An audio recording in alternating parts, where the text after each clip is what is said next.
आदरणीय मोदी जी, जय हिंद। आज तीसरा दिन है आपको मेरे मन की बात सुनते हुए, मेरे माध्यम से देश की जनता की बात सुनते हुए आज तीसरा दिन हो चुका है, लेकिन आपने अभी तक भी इस्तीफा नहीं दिया। आदरणीय मोदी जी, बताओ, मणिपुर में दंगा 3 महीने से हो रहा है, आपकी सरकार क्या कर रही है? लगभग 150 लोग मारे जा चुके हैं, कई बहन बेटियों की इज्जत तार तार हो चुकी है। आपने क्या किया? मणिपुर सरकार कहती है, वहाँ के मुख्यमंत्री कहते हैं कि उन्हें इस घटना की जानकारी है ही नहीं। बताइए, ऐसे मुख्यमंत्री का क्या करे? आदरणीय मोदी जी, मेरी आपसे अपील है कि गुजरात सरकार को तुरंत बर्खास्त करके राष्ट्रपति शासन लगवाया जाए। और आपसे भी मैं आग्रह करता हूं कि आप भी अपनी जिम्मेदारी लीजिए कि जहां पे भी दंगा फसाद होता है, आप कार्रवाई समय पर नहीं करते। जब लोग मारे जाते हैं, पिट जाते हैं, बहन बेटियों की इज्जत तार तार हो जाती है, हत्याएं हो जाती है, तब आके एक बार 9 साल की आपके प्रधानमंत्री काल में एक बार आपने खेद जताया, लेकिन आपने जिम्मेदारी लेते हुए इस्तीफा अब तक भी नहीं दिया। मैं आपसे आग्रह करता हूं आदरणीय मोदी जी, तत्काल भारत के प्रधानमंत्री पद से आप इस्तीफा दीजिए, क्योंकि जब दिल्ली चल रही थी 4 दिन तक, तब भी आपने फोर्स नहीं भेजी। वहां पे भी इंटेलिजेंस का अफसर मारा गया। मणिपुर में भी बहन बेटियों की नंगन परेड करी गई, नंगी सड़कों पे घुमाई गई, उनकी इज्जत लूटी गई और 21 साल की बेटी के सामने उसके भाई और बाप को भी हत्या कर दी गई और बाद में उस 21 साल की लड़की की रेप करके उसकी भी हत्या कर दी, और यह भी आपकी पुलिस की जीप में से उतार के। बताइए, आपने क्या कार्रवाई करी? अगर आप कार्रवाई समय पर नहीं करोगे तो देश के लोग आपस में मर मर के, कट कट के, लड़ लड़ के क्यों ही मर जाएंगे? आखिर आप चाहते क्या हो? आप सिर्फ भाजपा के प्रचार के लिए नहीं बने हो। भाजपा का प्रचार करिए जरूर, लेकिन जहां पे भाजपा के कार्यक्रम हो। आप देश की सरकारी मशीनरी का दुरुपयोग भाजपा सरकार के प्रचार में करते हो। प्रधानमंत्री पद का प्रयोग भाजपा सरकार के पक्ष में करते हो, ये ठीक नहीं है। आप भाजपा के प्रधानमंत्री नहीं है, आप देश के भी प्रधानमंत्री हैं। आदरणीय मोदी जी, आप हर जगह फैल हुए हैं। आपने 2016 में कहा था नोटबंदी करते समय कि आपकी जरा सी भी गलती निकल जाइयो, जिस चौराहे पे चाहे उस चौराहे पे सजा दे देना। आदरणीय मोदी जी, आपकी एक नहीं हजारों गलतियां पकड़ी गई है। आज 3 अगस्त 2023 को तीसरे दिन भी मैं आपसे मन की बात, अपनी भी और देश के जनता की भी मन की बात आपसे कर रहा हूँ, लेकिन आपने अभी तक भी इस्तीफा नहीं दिया। और मैं इस्तीफे के लिए आपसे लिखित में मांग कर रहा हूँ, और माननीय राष्ट्रपति महोदय जी से भी मैं मांग कर रहा हूँ कि आदरणीय मोदी जी अगर इस्तीफा नहीं देते तो आदरणीय मोदी जी को और गृह मंत्री जी को तत्काल प्रभाव से बर्खास्त करके किसी दूसरे को प्रधानमंत्री और गृह मंत्री बनाया जाए।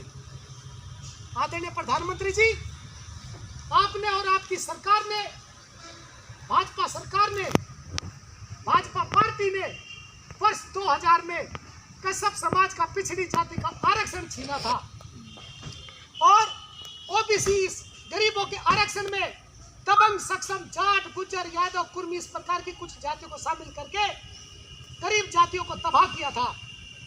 आपने अनुसूचित जाति के लोगों को भी आरक्षण अभी तक नहीं दिया। अनुसूचित जाति का आरक्षण भी कश्यप समाज की 17 जातियों को नहीं दिया। आखिर क्यों? रेल मंत्री जी का पता नहीं कौन है, लेकिन रेल मंत्री और प्रधानमंत्री भी मुझे तो लगता है आप ही है। जहाँ पे भी जाते हो आप ही हरी झंडी दिखा के रेल को आते हो। इसलिए शामली, बड़ौद, खेकड़ा, लोनी, दिल्ली रूट पर सुबह के समय पर दिल्ली पहुंचने वाली ट्रेन सिर्फ एक है जो दिल्ली 8 बजे के बाद पहुंचती है।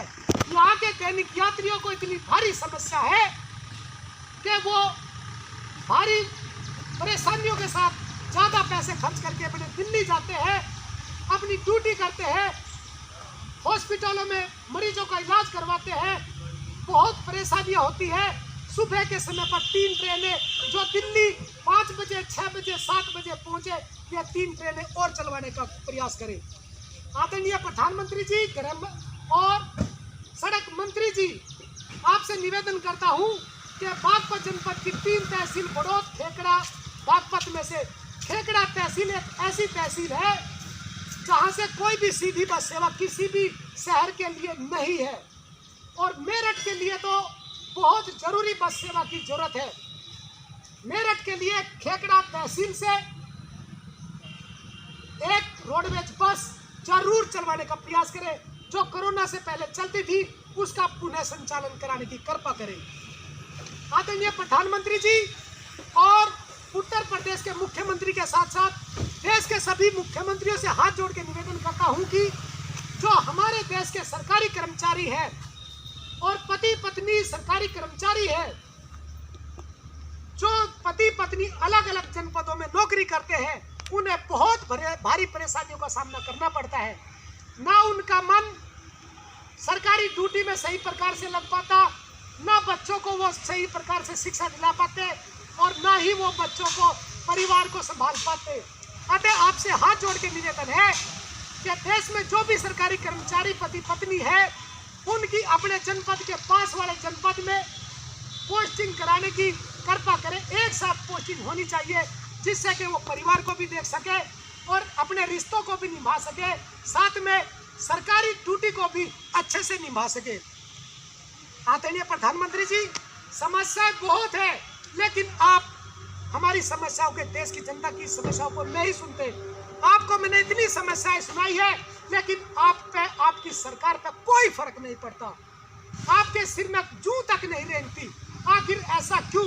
मैं आपसे निवेदन करता हूं, मोदी जी कुछ तो करो। मैं हाथ जोड़ के कहता हूं, आदरणीय मोदी जी, मन की बात करता हूं आपके साथ। आपके मन की बात को देश की जनता सुनना नहीं चाहती। देश की जनता के मन की बात आप सुनिए और देश के जनता की भलाई में काम करिए। भाजपा का प्रचार कब तक करोगे? और आखिरी निवेदन है कि जो व्यक्ति देश के प्रधानमंत्री, मुख्यमंत्री आदि पदों पर एक बार चुना जाता है, उसको दोबारा चुनने का मौका उस पद पे नहीं होना चाहिए। जिस प्रकार आप 3 बार गुजरात के मुख्यमंत्री, 2 बार देश के प्रधानमंत्री और तीसरी बार भी प्रधानमंत्री पद का ख्वाब देख रहे हो, इससे आप देश की तरक्की में काम नहीं कर रहे हो। इससे तो आप अपने व्यक्तिगत स्वार्थ में तीसरी बार प्रधानमंत्री बनने के लिए सारी संस्थाओं का, सीबीआई, ईडी और जितनी भी सरकारी संस्थाएं हैं, चुनाव आयोग, उनका सत्यानाश कर रहे हो, उनका मिसयूज कर रहे हो। अगर आपके पास में सिर्फ एक बार प्रधानमंत्री बनने का मौका होता तो आप अपने प्रधानमंत्री कार्यकाल में देश के लिए बहुत कुछ करते, देश की सेवा करते। लेकिन आप बार बार प्रधानमंत्री बनने का ख्वाब देखते रहते हो, इसलिए आप ख्वाब ही देखते हो और अपने प्रधानमंत्री बनने के लिए वो सारे गलत काम कर रहे हो जो देश में नहीं करने चाहिए। मीडिया जो देश का चौथा स्तंभ कहलाता था, आज मीडिया देश का चौथा स्तंभ ना होकर के देश का पहला दलाल स्तंभ हो गया। आखिर क्यों मोदी जी, आपने देश के चौथे स्तंभ पर इतनी तगड़ी चोट क्यों की है? गलती देश के चौथे स्तंभ की नहीं है, गलती आपकी है। आपने सारे अखबार को बर्बाद कर दिया, सारे टीवी चैनलों को बर्बाद कर दिया। आखिर मोदी जी आप चाहते क्या हो? एक बार देश को यही बता दो कि आपकी मंशा क्या है। आदरणीय मोदी जी, यकीन मानिए किसी न किसी दिन तो आप प्रधानमंत्री पद की कुर्सी से हटेंगे। जिस दिन हटेंगे उस दिन देखना कि आपका हर्ष क्या होगा। मैं बताना चाहता हूं, देश के लोग भी अपने ही लोग हैं, विपक्ष के लोग भी भारतीय हैं, अपने ही हैं। इनके साथ दुश्मनों जैसा व्यवहार मत करो। आपकी विदेश नीति को मैं सैल्यूट करता हूं, बहुत अच्छी विदेश नीति है, पाकिस्तान को आपने सबक सिखा दिया, चीन को आपने रास्ते पे ला दिया, उसके लिए मैं आपको सैल्यूट करता हूं। लेकिन देश के अंदर जो आपकी देश नीति है वो बहुत घटिया है, इसको सुधार लो मोदी जी, नहीं तो आने वाला समय आपको बहुत बहुत गालियां देगा। सच बता रहा हूं, बहुत गुस्सा है देश के जनता के मन में, इतना गुस्सा है कि बता नहीं सकता कि कितना गुस्सा है। गालियां देते हैं मुझे, आपको नहीं देते मोदी जी, आपको तो सैल्यूट करता हूं मैं भी। आपको गालियां नहीं देते, मुझे गालियां देते हैं कि तुम जैसे कश्यप समाज के लोगों ने भाजपा को बना दिया और भाजपा ने देश को बर्बाद कर दिया, और भाजपा ने कश्यप समाज का आरक्षण छीन के दबंगों को दे दिया, लेकिन कश्यप समाज को अनुसूचित जाति आरक्षण भी नहीं दिया।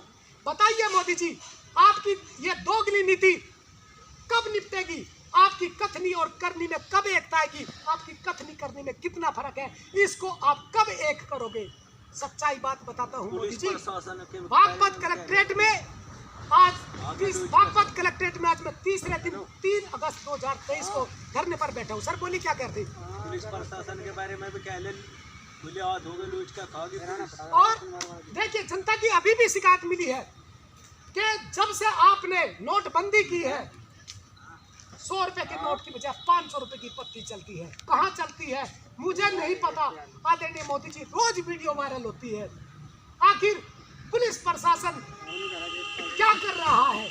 मनमानी, अपनी मनमानी कर रहा है। देखिए जनता कह रही, मैं नहीं कह रहा मोदी जी, जनता के मन की बात समझिए, कितना गुस्से में है मोदी जी।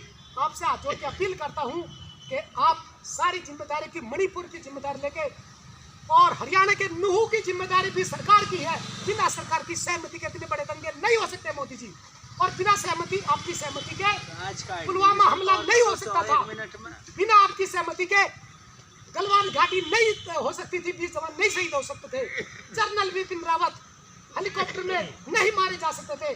अगर आपकी सहमति नहीं है तो इनकी जांच क्यों नहीं हुई? अगर नहीं है तो जांच कराइए, सच्चे ईमानदार से जांच कराइए, नहीं तो प्रधानमंत्री पद की कुर्सी से इस्तीफा दीजिए और विपक्ष को, दूसरे लोगों को, अपनी भाजपा की पार्टी के किसी व्यक्ति को जिम्मेदारी दे दीजिए, तब भी चल जाएगा मोदी जी। इस देश को बचा लीजिए, मैं हाथ जोड़ के निवेदन करता हूँ, इस देश को बचा लीजिए मोदी जी, इस देश को बचा लीजिए। जय हिंद, जय भारत, जय कश्यप समाज, भारत माता की जय। नाम सुभाष चंद्र कश्यप, पूर्व सांसद प्रत्याशी, बागपत लोकसभा 2014 निर्दलीय, मोबाइल नंबर 9837749557।